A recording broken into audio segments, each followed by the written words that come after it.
guys, welcome back to Real Housewives Recaps. Today we're talking Devil Wears Prada. So this is part 4 of the series. Go back and listen to the first 3 parts if you haven't heard them. We found so much good behind the scenes information, and I'm really enjoying doing these recaps, and I hope you're enjoying watching them. So let's get into this one. So remember, at the end of the last one, Andy had her makeover. She was getting better and better at her job. We're seeing the progression there. She gets the impossible task of getting hold of the Harry Potter manuscript, which she's able to pull off. And she kind of has to make up her mind that she's going to stick with this job. She was pretty much convinced she was going to quit. She even called up her boyfriend, Nate, and said, "That's it, I'm out." So let's pick up from there. But first, I do want to mention, again, my Patreon. If this is something you're enjoying, consider checking it out. We're doing deep dives on the original Sex and the City series over there. So check that out if you're interested. Let's get into Devil Wears Prada. So Nate comes home with Dean and DeLuca, and he thinks they're celebrating because she quit her job. Then he quickly notices, oh, you're still doing the twin science project, so you must, so she obviously didn't quit. So she explains again that it doesn't make sense throwing away months of hard work when she's so close to the finish line. Again, the book does a little better job emphasizing this, that if you stick with it a year, then you can pretty much name any job you want. And especially since she's trying to go into writing, she thinks this will get her foot in the door. Nate's pissed. She figures out a way to make him less pissed. There you go. She says that she's still the same person. She just has better clothes. He says he likes the older clothes. Okay, then we go to a photo shoot. It's wild animal themed. We see Nigel here, and it's snakes, it's models, it's urban jungle. And he says modern women unleashes the animal within. It's just the theme of the photo shoot. So interesting about Stanley Tucci. I love him. I talked about another episode. He ended up marrying Emily Blunt's sister, and she's a bridesmaid in the wedding. Her name's Felicity Blunt. And also, he was one of the last hires of the movie. He was actually hired right before they started filming. So he said he had very little time to develop this character, but it was with the help of Patricia Field and her styling of him that he was able to develop this character of Nigel more. So Andy kind of admits that she's struggling with her personal life. Things aren't going well with Nate. Again, we get more in the book about this, about how she keeps having to miss events. Her best friend Lily is falling apart. They don't really show that in the movie the same way, but Lily, unfortunately, is developing a drinking problem. But she's just so busy she can't focus on any of that.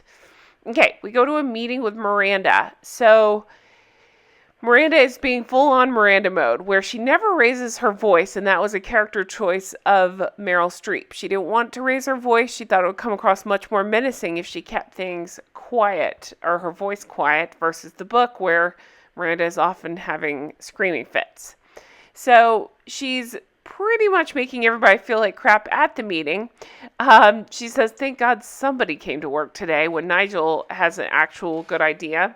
One of my favorite lines here is when somebody suggests florals, and Miranda says, "For spring, how groundbreaking."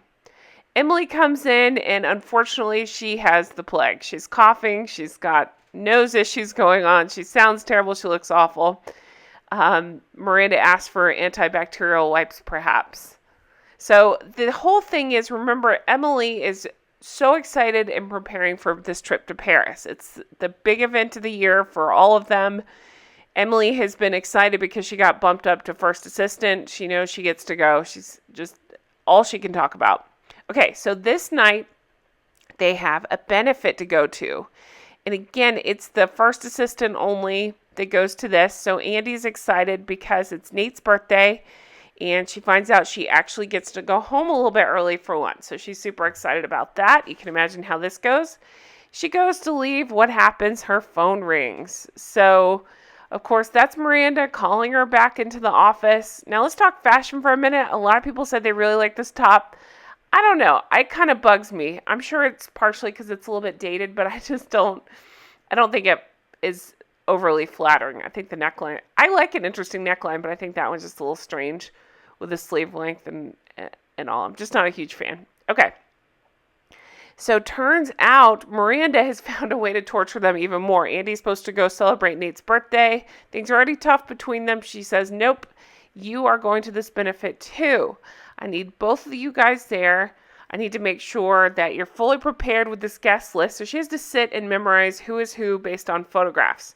She runs into Nigel and is like, you have to help me get ready for this benefit. She basically has nothing to wear. And he has this fabulous dress picked out for her. I love this dress. I think she looks really pretty in it. We'll talk about that in a second. Okay, so it is that same night of the benefit, and she makes her grand entrance, and I just think she looks so beautiful. I do. I love this dress. I like what they've done to her hair. I'm just not a fan of the blunt bangs, but I can get on board with it more when her hair's swept up like this. And I love the red lip. I think it really suits her. I think she looks really pretty with the, pale skin, dark hair, red lip. I think it's pretty. Even Nigel stops in the middle of talking and takes note of how pretty she looks. And Emily, when she walks up, has the funniest response. She sees Andy and goes, oh my God, you look so chic. Like, she's completely shocked that that's a thing. Of course, Andy's response is, you look so thin. And she says, it's for Paris. Basically, her plan is she doesn't eat anything, but when she feels like she's about to faint, then she'll have a cube of cheese. She says it's working. She's one stomach flu away from her goal weight. Scary, right?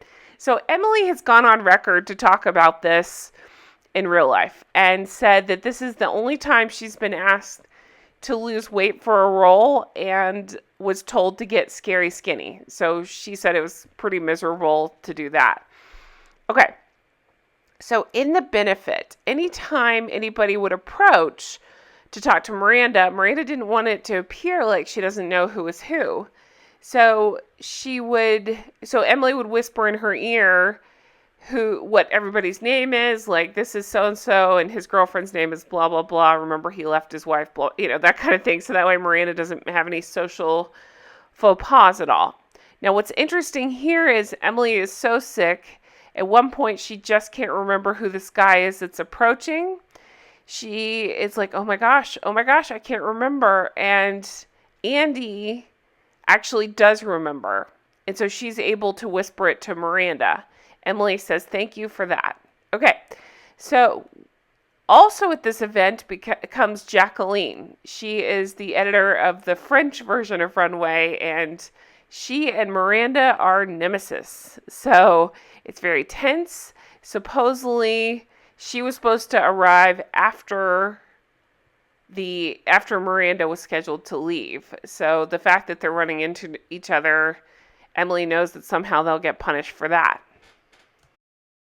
Okay, let's talk about Miranda's dress here. Her dress is designed by Valentino Garavani, and he was one of the only ones brave enough to agree to appear. He has a quick cameo in the film, whereas most people didn't want to be associated with it because, well, they're afraid of Anna Wintour. And there's a rumor going around, nobody ever proved if it was true or not, that they were threatened that if they cooperated with the movie, they would not be featured in Vogue anymore. So, interesting.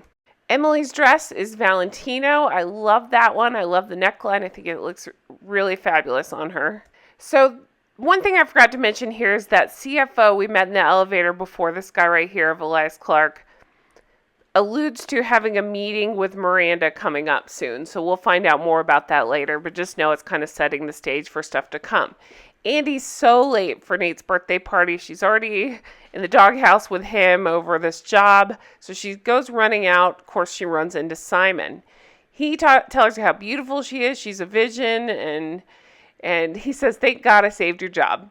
Of course, he's the one that came through with the Harry Potter books. Okay, so he wants to take her in to meet his editor. He, of course, is a well-known writer. He has this editor. He said he was very impressed with her writing, and he wants her to meet him. She's so tempted to come in for one drink, but she makes up her mind, nope, I can't. It's Nate's birthday. I've got to go. So she's trying to get to Nate fast. She's telling the cab driver, hurry, hurry, and walks in with a candle and a cupcake. He is not at all happy with her. He doesn't want to speak. She tries to say happy birthday, and I'm so sorry, and she kept trying to leave. So again, this is more articulated in the book, they are just really having a rough go of their relationship. They ended up taking time off at some point, and she just, because the job is so physically demanding and mentally demanding and everything else, she just doesn't prioritize the relationship because she can't. And so she's wrapped up in this job, and he's pretty obviously upset about that. Okay, so he just wants to go to bed. He doesn't want to celebrate with her. Okay, can we talk about this look? I hate it so much. I actually like the top. I remember when this was a thing, when you'd have like this, I don't know, sweater over a shirt thing. I'm into it. The necklaces are dated, but they're cool. I hate the hat so much. I remember when it was a thing, but I hate the hat so much. I hate this look. Okay, so she's dropping the book by Miranda's. Miranda hears her, calls her into the office, and explains again more to the audience that Paris is her most important week of the year. It's got to go well. She needs somebody she can depend on. Well, she says, I want you to go, not Emily. So Emily's been prepping for this forever. This is the thing she looks forward to. You'd think it was something nice for Andy, but it's actually a terrible thing because now Andy is forced to tell Emily that she's no longer invited. And Miranda says, basically, if you don't, then your future here is no longer, and you don't have any other opportunities with anybody associated with the magazine. It's rough. So Andy is all depressed about this. She is walking around town and moping, and the whole thing sucks. She's put in a terrible position, right? She knows how much this means to Emily. Somber music is playing, and we see her back at her apartment not sleeping. Now, a fun fact about this scene, she's looking at photographs, and we see the actor that played her dad, because we saw him in earlier scenes, and somebody that appears to be her mom in the pictures with her, and she's thinking about home and the person she used to be, that sort of thing. Well, just FYI, that is her real mom in that picture. She had her mom pose with that actor and herself, so that way the mom would be in the movie. Okay, so we're back at the office with Andy, and Miranda comes in early. She's surprised to see Andy there, and there's just a clear shift. Miranda throws her purse and jacket down on Emily's desk instead. So it's these subtle changes. She's starting to like what she sees with Andrea, not so much with Emily.